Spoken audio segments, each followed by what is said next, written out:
Welcome back, everyone, to another episode of the Functional Longevity Podcast, where we give you insight on how to get fit, feel younger, live better. I'm your host, Chris Borda, best-selling author and owner of Y.E.S Fitness.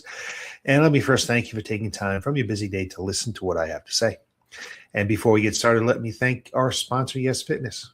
Most people lose the ability to enjoy life as they age. At Y.E.S Fitness, we help people age 40 plus get fit so they can live longer and enjoy those extra years doing the things they love to do. Some real quick housekeeping here. If you want to get a timestamp or a transcript of today's broadcast, head on over to yesfitnessct.com. Across the top, you'll see a button for podcast. Click on that, and it will give you now access to any one of our now 406 episodes. You can also get this broadcast wherever podcasts can be found.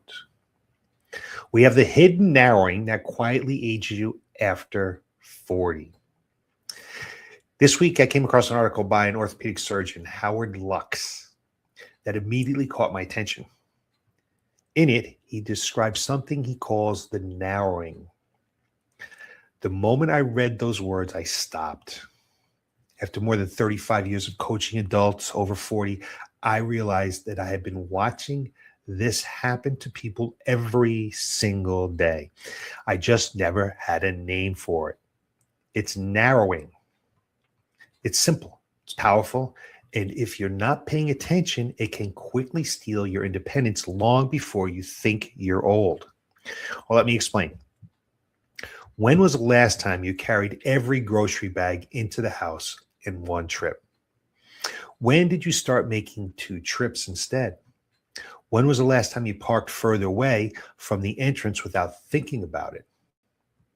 When did you begin looking for the closest parking space? When did you stop getting down on the floor with your grandkids just because it wasn't worth the effort of getting back up? When did you begin using the railing every time you walked downstairs?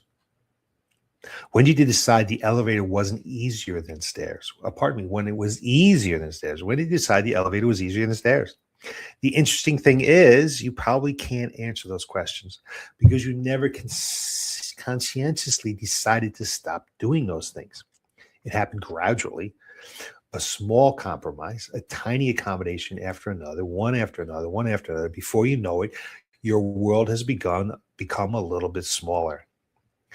Howard Lux called it the narrowing. And I think it is one of the best descriptions I've ever heard of what happens to so many adults as they age. The scary part isn't that it happens. The scary part is that most people believe it's normal. They tell themselves, well, I guess I'm just getting older. Sometimes age plays a role, but much of what we blame on aging isn't aging at all. It's something else. It's disuse. And there's a huge difference. Research has consistently shown that muscle strength, cardiovascular fitness, balance, mobility, and even cognitive function all respond remarkably well to exercise well into the 70s, 80s, and beyond. In fact, numerous studies have demonstrated that adults in their 80s and 90s can significantly increase muscle strength and improve functional independence through progressive resistance training. Think about that for a minute. Your body never gets the memo that says you're too old to improve. It simply responds to the demands you place on it. Now, that's not to say aging isn't real. It absolutely is. Beginning around your 30s, we gradually lose muscle mass if we don't actively work to maintain it. After the age of 50, muscle power, which is how quickly you can produce force, declines even faster than strength. Research suggests power may decline at nearly twice the rate of strength. And why does that all matter? Because power is what catches you when you trip. It's fall prevention. Power helps you climb stairs. It helps you get out of a chair. Power allows you to react before you hit the ground. It's one of the biggest reasons falls become more common as we age. Aerobic capacity also declines over time, especially in people who become less active. Balance begins to diminish, mobility decreases, but here's the important distinction. Those numbers that we often hear quoted are not necessarily the inevitable aging curve. They're often the untrained aging curve. There's a big difference. I've watched 60-year-olds outperform 40-year-olds, not because they won the genetic lottery, because they trained. I've watched 75-year-olds deadlift. I watched people in their 80s improve their balance enough to eliminate their fear of falling. I've watched people who couldn't get up off the floor regain their ability to do that. I watched people who thought golf was behind them, but then get back out on the course. Those aren't miracles. They're adaptations. The body is incredibly adaptable. The question is, what are you asking it to adapt to?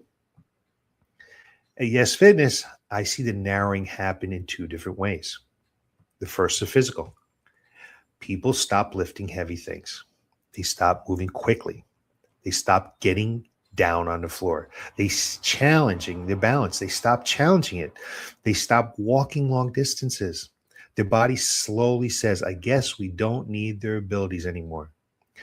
Then it starts taking them away. The second narrowing is even more dangerous. It's psychological. People stop believing they can improve. They start saying things like, I'm too old, my knees are bad, my back isn't what it used to be. I guess this is just part of getting older. Once you believe that story, your actions begin to match it. Your world gets even smaller. That's why I love working with adults over 40, because I've seen that story change hundreds of times. I think about John, who came to me because he noticed that just a few years ago, he couldn't do the things that he had always been doing. That was always had been part of his life. Gardening became difficult. Getting up and down the ladder to trim the shrubs became challenging. Golf was no longer enjoyable because his body couldn't keep up. He wasn't lazy. He wasn't weak. His world had simply started to narrow. After consistently following a well-designed strength training program, he began getting up and down the ladder again. Gardening became easier. He's looking forward to getting back out on the golf course. His world became bigger. I think about Donna. She fractured her elbow. Many people would have stopped exercising completely. Instead, she continued training everything she could safely. Why? Because injuries don't have to become the full body deconditioning event. Within 6 to 8 weeks of inactivity, significant losses in strength, cardiovascular fitness, and muscle mass can begin to occur. She protected the rest of her whole body while allowing her elbow to heal. She refused to let her world narrow.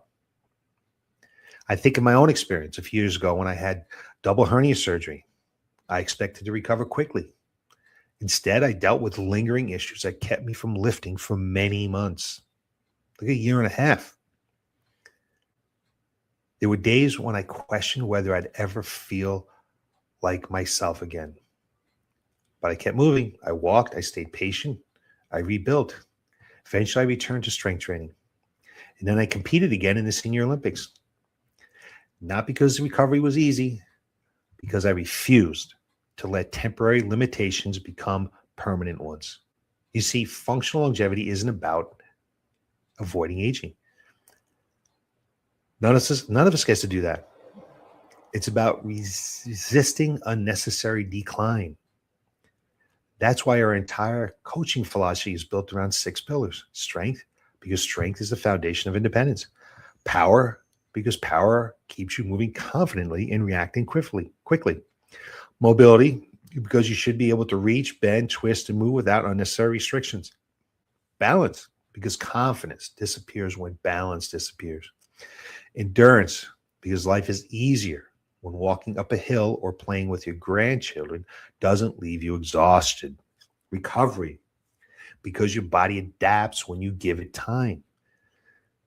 Sleep, nutrition, and smart programming. Notice something? None of those pillars has anything to do with looking younger. They have everything to do with living better. That's functional longevity. Now, if you're listening today and thinking, Chris, I can already see the narrowing happen in my own life. Good. Not because I want you to feel discouraged, because awareness is the first step towards change. The narrowing is not a life sentence.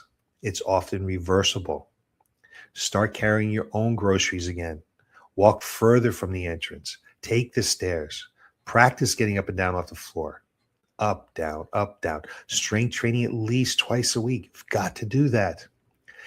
Lift weights that actually challenge you while you're using proper technique and progressively overloading it and progressing safely. That's so important because you need to challenge the muscles or they're not going to get better. They need to get tired. Move with intention. That helps develop power. Challenge your balance. Get your heart rate up a couple of times each week. Don't wait until you lose these abilities before deciding they're important. Protect them. One of the greatest misconceptions about aging is that we lose our independence overnight. We don't. Most of the time, we surrender it in one small decision at a time. We surrender it every time we choose convenience over capacity. Every time we stop asking our body to do something difficult. We've got to do hard things. Every time we convince ourselves that we're too old to improve. The good news is the opposite is also true. You rebuild your independence one workout at a time, one strength gain at a time, one better night's sleep, one extra flight of stairs, one more confident step, one more successful trip around the golf course, one more afternoon playing on the floor with your grandchildren. Every healthy decision widens your world again. So let me leave you with this. One day, you'll carry all your groceries into the house for what turns out to be the last time. You won't know it's the last time.